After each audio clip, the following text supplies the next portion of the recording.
Ready. আসসালামু আলাইকুম। সাহেব, আপনাকে কিছু কথা বলতেছি। আপনার এলাকার মাদ্রাসা একজন, আপনার ভালো নাম আছে, আমরা সবাই এলাকার মধ্যে আপনাদের ভালো জানি।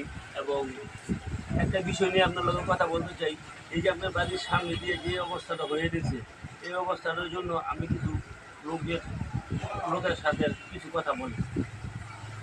আসসালামু আলাইকুম। আমরা এই রাস্তাটা আপনার কিনুর সাহেবের সাথে আলাপ করছি, রাস্তাটা কাজ করে দেবো, কথা বুঝছেন। আর এই রাস্তা আন্ডারে আমাদের কোনো করণীয় নাই, সরকার থেকে ফান্ড দিয়ে এই রাস্তা তৈরি করে দেবো। আর আমরা নিজেরা করতে গেলে আর ঝামেলা হইব, অর্ধেক অর্ধেক করতে গেলে ঝামেলা হইব। আবার আমরা নিজেরা সবাই মিলে যাবো, ডিসিএসপি জানাবো, কিনু সাহেবের জানাবো, কবে এই কাজটা করবো।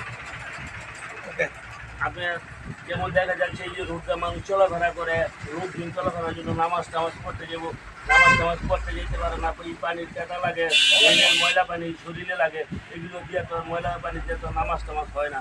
তবে আপনারা যদি দেখে দেশের মধ্যে কিছু কাজ টাজ না করেন তাহলে কীরকম দেখা যায়। এটা সৌন্দর্য জিনিসটা আমাদের করতে হবে। আপনি এই সৌন্দর্য জিনিসটার জন্য কিছু বলি। অবশ্যই কাজটা আমরা সুন্দর করে দেবো, চিন্তা করেন না। ওকে ধন্যবাদ আপনাকে।